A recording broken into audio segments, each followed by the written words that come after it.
रमज़ान की ठंडी सी सहरी का वक्त था। मस्जिद से आती अजान की आवाज़ हवा में घुल रही थी। छोटे से घर की रसोई में हल्की सी रोशनी जल रही थी। वहीं खड़ी थी आयशा। आंखों में नींद थी लेकिन चेहरे पर सुकून। आयशा हर रोज़ सहरी से पहले उठ जाती। खुद से पहले वो अपने शौहर सलमान को जगाती।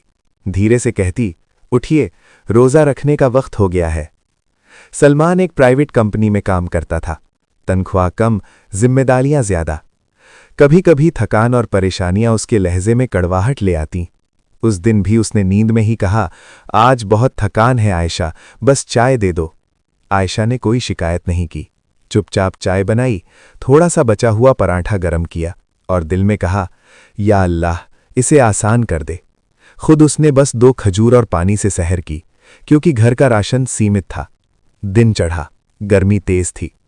घर में पंखा भी कभी कभी ही चलता। आयशा रोजे से थी, गला सूखा, सिर भारी, लेकिन जुबान पर शिकायत नहीं। पड़ोस की औरतें अक्सर कहती, इतनी मेहनत क्यों करती हो, शौहर भी कोई खास कद्र नहीं करता। आयशा मुस्कुरा देती, मैं अपने शौहर के लिए नहीं, अल्लाह की रजा के लिए सब्र करती हूं। वो जानती थी, रोजेदार बीवी का सब्र सीधा अर्श तक जाता है। एक दिन सलमान काम से जल्दी लौट आया। चेहरा उतरा हुआ था। आयशा ने पूछा, क्या हुआ? सलमान की आवाज कांप गई, नौकरी चली गई। कमरे में सन्नाटा छा गया। आयशा का दिल बैठ सा गया, लेकिन उसने आंसू रोक लिए। उसने बस इतना कहा, अल्लाह बेहतर रास्ता खोलेगा। उस रात आयशा ने इफ्तार के बाद लंबी नमाज पढ़ी, हाथ उठाकर रोते हुए दुआ की, या अल्लाह, मेरे शौहर को मायूस मत करना, हमारे सब्र को ज़ाया मत जाने देना। अगले कुछ दिन बहुत भारी थे। कभी इफ्तार में बस नमक रोटी होती, कभी सिर्फ पानी और खजूर। सलमान अंदर ही अंदर टूट रहा था। एक दिन गुस्से में बोला, तुम्हारे रोज़ों से क्या मिला, देखो हमारी हालत। आयशा की आंखें भर आईं, लेकिन उसने जवाब नहीं दिया, बस इतना कहा, अल्लाह सब देख रहा है। उस रात सलमान ने देखा, आयशा इफ्तार में खाना नहीं खा रही।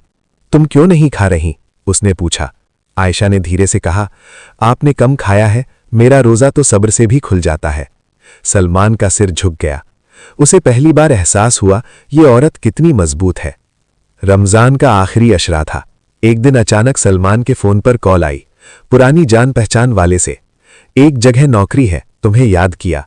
सलमान की आंखों में चमक आ गई। वो दौड़कर आयशा के पास आया। आयशा, दुआ कबूल हो गई। आयशा ने सजदे में सिर रख दिया, आंसू जमीन पर गिर पड़े। उसने कहा, यह मेरी नहीं, रोज़ों की कीमत है। ईद की सुबह थी। घर में सादगी थी, लेकिन दिलों में खुशियां। सलमान ने आयशा के हाथ में ईदी रखते हुए कहा, आज समझ आया रोजेदार बीवी क्या होती है, जो भूखी रहकर भी शिकायत नहीं करती, जो टूट कर भी दुआ करती है, जो शौहर को अल्लाह से जोड़ देती है। आयशा की आंखें नम हो गईं।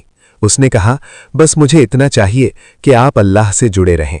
रोजेदार बीवी घर की दीवार नहीं होती, वो घर की बरकत होती है। उसका सब्र मुसीबतों को झुका देता है, उसकी दुआ किस्मत बदल देती है।